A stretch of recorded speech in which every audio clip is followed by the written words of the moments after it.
CPAC.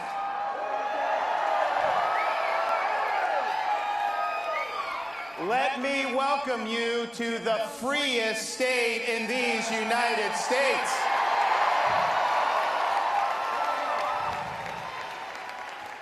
We were lucky to have CPAC in 2021, and I'm happy to inform you, 2021, Florida set an all-time record for domestic tourism coming into our state. And those record numbers include a number of lockdown politicians who lock down their own people, restrict their own people, mandate governors, mayors, big TV hosts. They criticize Florida, and the first chance they get, what do? They escape to freedom in the state of Florida.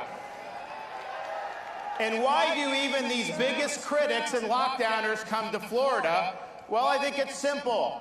From the very beginning, we refused to let this state descend into some type of Faucian dystopia where people's freedoms are curtailed and their livelihoods are destroyed. We protected people's rights. We protected people's jobs. We protected small businesses, and we made sure that every kid in the state of Florida had an opportunity to go to school in person 5 days a week.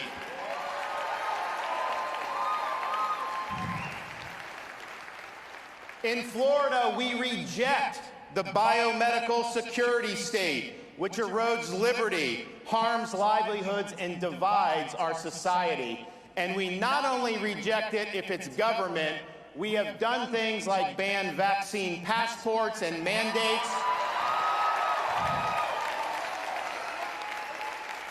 because it's unacceptable to simply subcontract out Fauciism to big companies. So we stood for freedom across the board, and the result has been Florida has defeated Fauciism. Freedom has prevailed in the Sunshine State.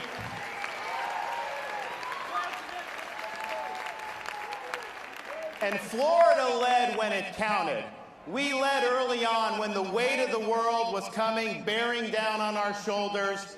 Everything we did, we were taking incoming. I remember the summer of 2020. We had the kids saying, you got to go have the kids in school. The teachers' unions, they would put coffins outside the Department of Education building in Tallahassee. They sued me to close the school. But we stood strong, and part of the reason we stood strong because we understand what it means to be a leader.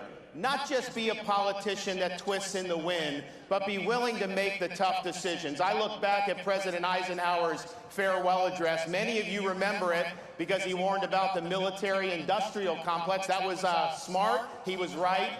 But if you read that speech, he also warned about the dangers of a rising scientific and technological elite. Government was funding more scientific research, and he said when that happens, there's a danger that public policy can be held captive by this scientific elite. And he said, the job of the statesman is not to subcontract out your policy to health bureaucrats or other type of bureaucrats. The job of the statesman is to lead, to take all the interests in society and make sure you're doing what's in the public good. So many governors over the last 2 years would simply defer to health bureaucrats because it was a safe thing to do politically. If things went bad, they can say, hey, the bureaucrats told me I had to do this. Yeah, you lost your job. Sorry, your business is done. The kids are locked out of school, but they're telling me I have to do this. That is not what we did in Florida.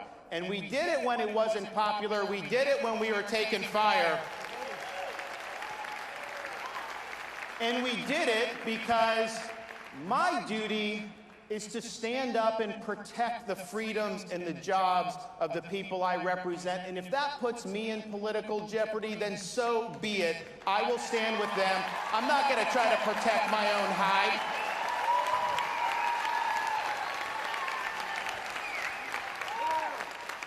And I really believe, had Florida not led the way, this country could look like Canada or Australia. We sometimes take freedom for granted. You should not do that after the last 2 years. It is contested The left does not want to honor our freedoms, and we have a responsibility to fight back on all fronts. People are coming to Florida because they want freedom. Even our critics are doing it, but I can tell you there's one fella that just hates Florida, and his name is Joe Biden. He's always criticizing us, always trying to take potshots at Florida. He does things like take our medication. He stiffs storm victims of relief just because he doesn't like the governor. He doesn't like Florida, and he doesn't like me because we stand up to him. That's why he doesn't like us.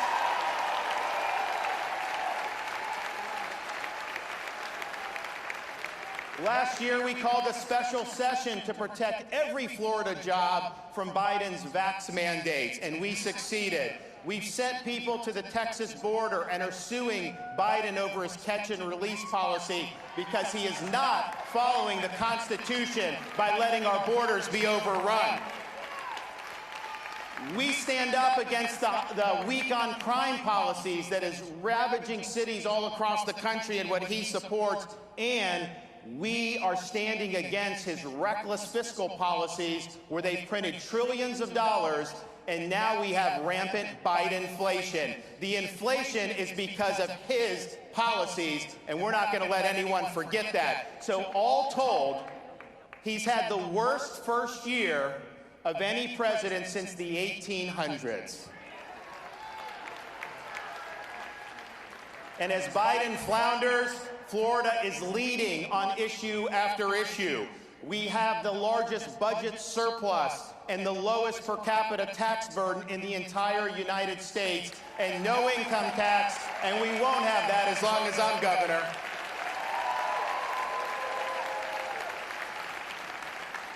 When I became governor, Florida had the most liberal state Supreme Court in the country. I've replaced 3 liberal justices with conservative justices. We now have the most conservative Supreme Court in the country. Since I became governor, we've banned sanctuary cities in the state of Florida.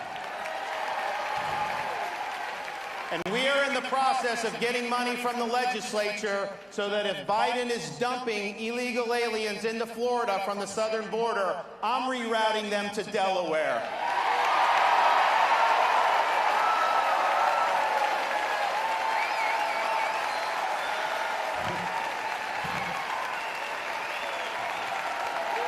We'll do some in D.C. and Hollywood as well.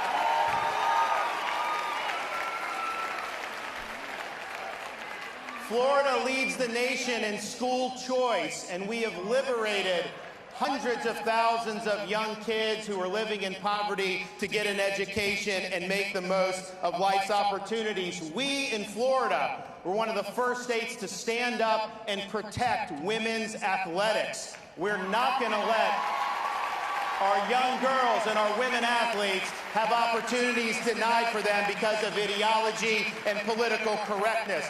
We were the first big state to legislate against big tech censorship because they want to silence us. They want to deplatform us, and we cannot have a free society if most of the speech in this country is controlled by a handful of left-wing oligarchs in Silicon Valley.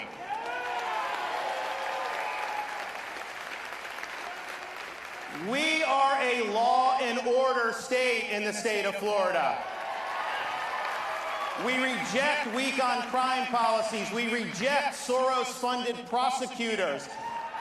And we have said, after the 2020 summer riots, we called up the National Guard here immediately. We had law enforcement. We said we are not letting Florida cities burn down, and we didn't. But we've also since then signed the strongest anti-rioting legislation in the country, which says we will not let local governments defund the men and women of law enforcement and put their citizens at risk. And if you riot in the state of Florida, if you loot, if you are engaged in mob violence, this is not going to be like Portland, where they arrest you, take your mugshot, slap you on the wrist, and put you right back on the street to do it again. No, in Florida, you're not getting a slap on the wrist. You are getting the inside of a jail cell.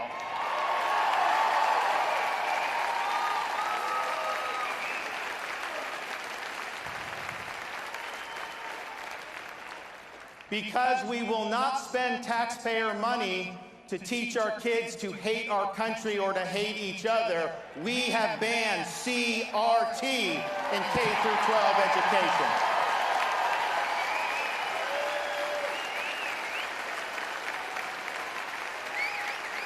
And instead, we have the most robust civics education anywhere in the country.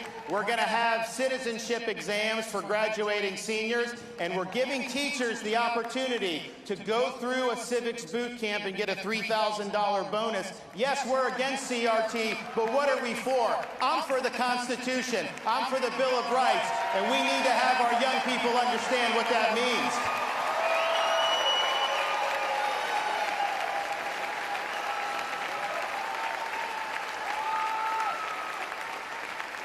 Because the rule of law is paramount, Florida has done more than any other state in the country to ensure the integrity of our elections. One of the first things I did when I became governor back in 2019, when people weren't talking about election integrity, was accept the resignation of the Broward County Supervisor of Election and remove the supervisor from Palm Beach County.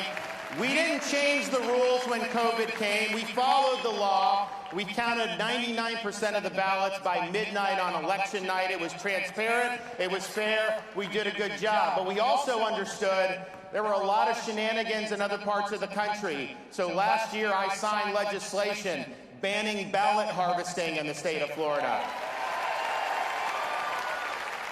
banning mass mail balloting, unsolicited mail ballots in the state of Florida, and maybe most important, we have banned Zuckerbucks in the state of Florida. We're not going to let a tech titan commandeer the machinery of our elections by pouring hundreds of millions of dollars in for partisan purposes. That will not happen in the state of Florida, and we are doing even more this year. Now, people are coming to Florida, yes, to visit, but also just picking up and moving. We have led the nation in net in-migration since COVID started. But I can tell you, this is not just because we have lower taxes, because we've always had lower taxes. These are people who are fleeing leftist governments in this country and even around the world. People will sometimes ask me, Governor, all these people are moving here from blue states. Are they just going to vote the same way and make our state a blue state basket case like the states they came from? Well, when I got elected governor in 2018, there were almost 300,000 more registered Democrats in the state of Florida than Republicans. And Florida has never had more registered Republicans and Democrats in our history of our state. Today, standing here in February of 2022, there are 82,000 more Republicans registered in the state of Florida than Democrats.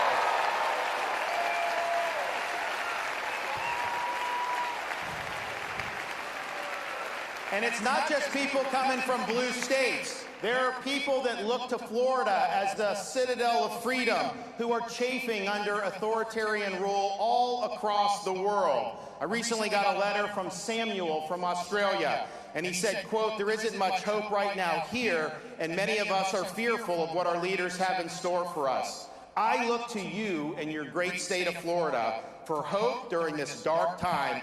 Thank you for standing up for us." And we have done that.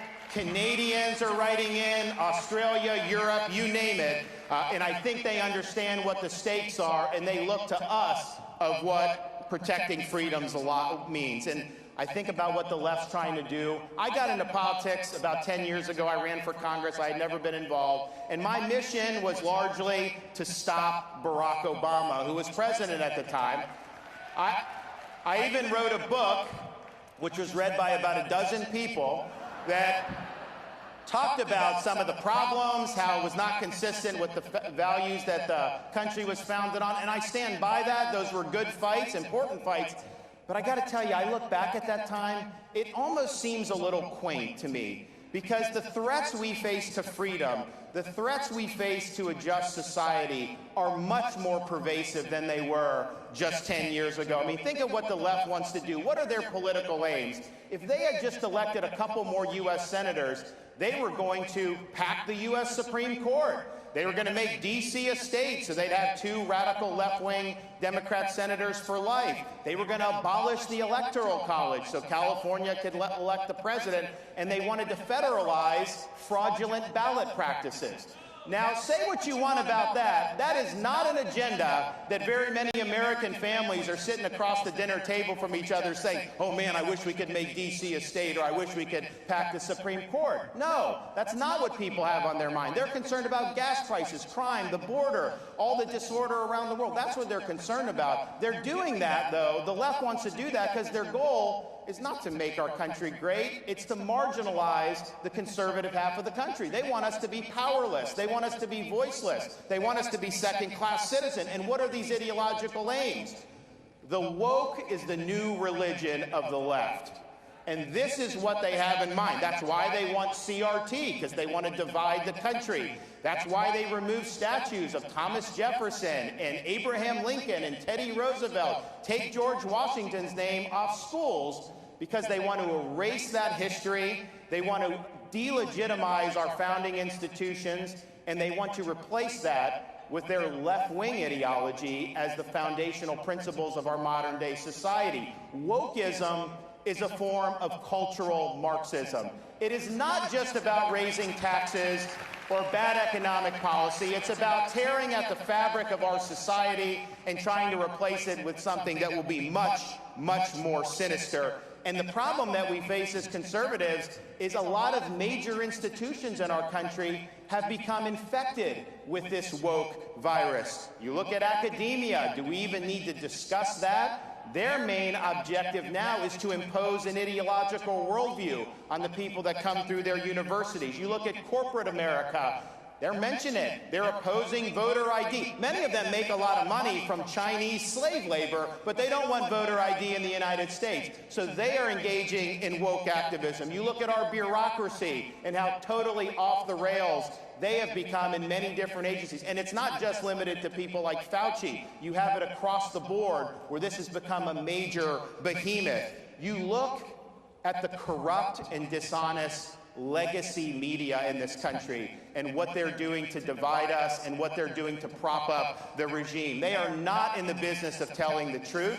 They're in the business of spinning partisan narratives to be able to benefit their side. They don't speak truth to power. They're defending the regime in power. And if you speak up, they come after you. They'll smear you. They'll defame you. All they do day after day is concoct a blizzard of lies to try to deceive the American people. And make no mistake, that's going to intensify leading up to November. They're going to try to do anything they can to relieve the blame off Biden and to try to fool the American people into keeping Democrats in office. We're not going to let them do it, but that's what we're facing. And then maybe to top it off, you have big tech. Big tech is now the #1 institution for censorship in this country. They are working with the legacy media. They're working with the Biden regime to try to marginalize conservative voices. Anyone that dissents from their orthodoxy is a target. And so this is significant stuff. This is freedom that's being, on all different fronts, that's coming under assault. And so here's where we're at. When you have a society that's veering away from the truth, anybody that stands up and speaks the truth will come under fire. That is going to happen. And so in times like these, there is no substitute for courage. Having the courage to stand up against things like cancel culture, having the courage to reject corporate media narratives, having the courage to take on institutions like big tech, having the courage to stand in the way of the Brandon administration.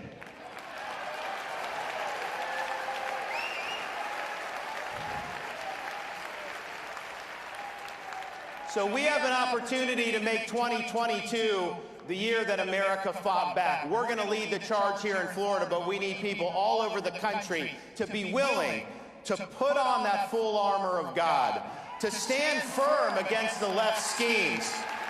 You'll be met with flaming arrows, but the shield of faith will stop them.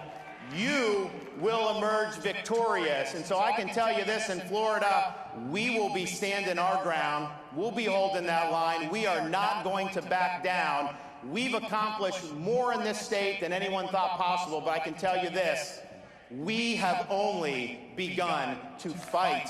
Thank you all. God bless you. Appreciate you.